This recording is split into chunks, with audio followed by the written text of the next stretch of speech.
Hello friends. आज हम देखेंगे introduction to global data flow analysis.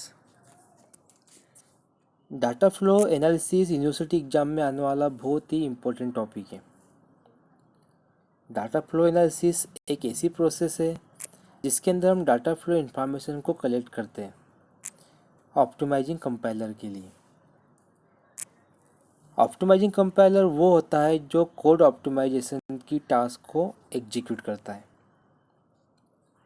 हमने देखा कि डाटा फ्लो एनालिसिस नाम की प्रोसेस के अंदर डाटा फ्लो इन्फॉर्मेशन का कलेक्शन किया जाता है। लेकिन डाटा फ्लो इन्फॉर्मेशन होती क्या है? जब भी हम किसी कोड को या किसी प्रोग्राम को रनिंग मोड में लाते हैं या एग्जीक्यूट करते हैं तो उस प्रोग्राम के अंदर जो जो भी चेंजेस होते हैं, उस प्रोग्राम की जो भी स्टेटस होती है, उस स्टेटस को बोलते हैं data flow information. For example, यदि कोड लाइन बाय लाइन है, जब हम उस कोड को रनिंग मोड में लाते हैं तो लाइन बाय लाइन वो कोड एग्जीक्यूट होगा। तो लाइन बाय लाइन उस कोड में जो चेंजेस होंगे, उस चेंजेस को हम बोलते हैं डाटा फ्लो इंफॉर्मेशन। यदि हम किसी कोड के एग्जीक्यूट होने पर उसे इनपुट देते हैं, हमें उस कोड से जो आउटपुट मिलता है वो भी आते हैं डाटा फ्लो इंफॉर्मेशन के अंदर।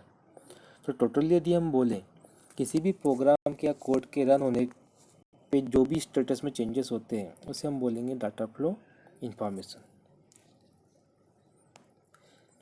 ये डाटा फ्लो इंफॉर्मेशन जो डाटा फ्लो एनालिसिस में कलेक्ट की जाती है, इस इंफॉर्मेशन को डिस्ट्रीब्यूट किया जाता है ब्लॉक्स के अंदर।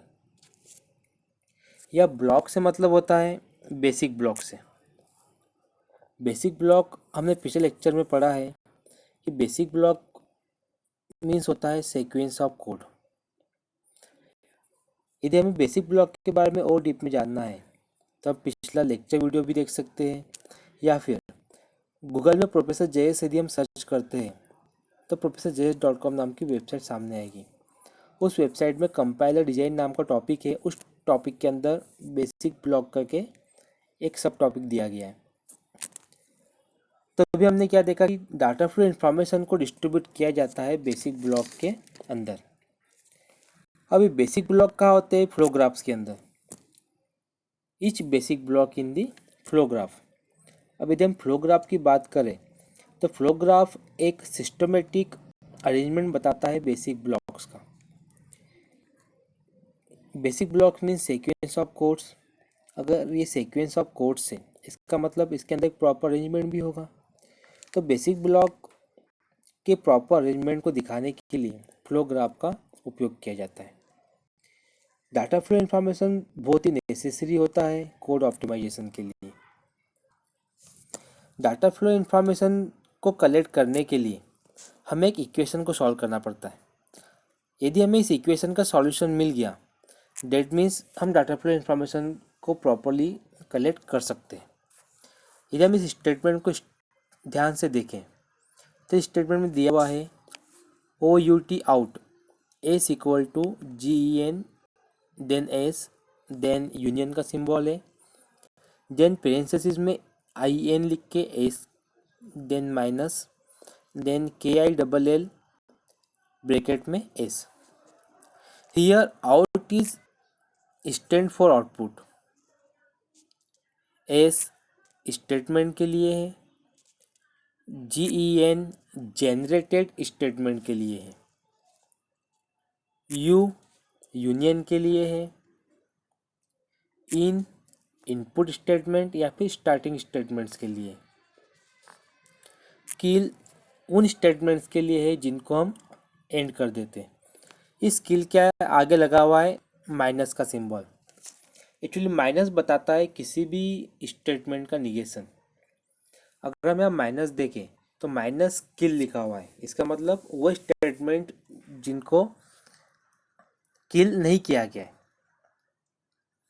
अब यदि ऊपर दी गई इक्वेशन को हम पढ़ने का तरीका देखें तो ऊपर दी गई स्टेटमेंट को हम इस तरीके से पढ़ सकते हैं, the information at the end of a statement, the information at the end of a statement, end of statement means output statement, is either generated within the statement। Generated within the statement के लिए हमने क्या use किया है? G E N S, G N for generated, S for statement. और के लिए हमने सिंबल यूज किया यू, एक्चुअली इसको यू नहीं बोलेंगे, हम बोलेंगे union. Enters at the beginning, enters at the beginning, beginning के लिए हमने लिखा हुआ है यहाँ पे I N S, I N for input, S for statement.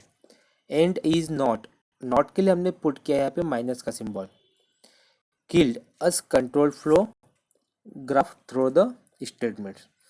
If, यदि मैं इसको एक लाइन में पढ़ूँ तो इसको इस तरीके से होगा, the information at the end of a statement is either generated within the statement or enters at the beginning and is not killed as control flow through the statement. So this type of equation is called data flow equation. Thank you.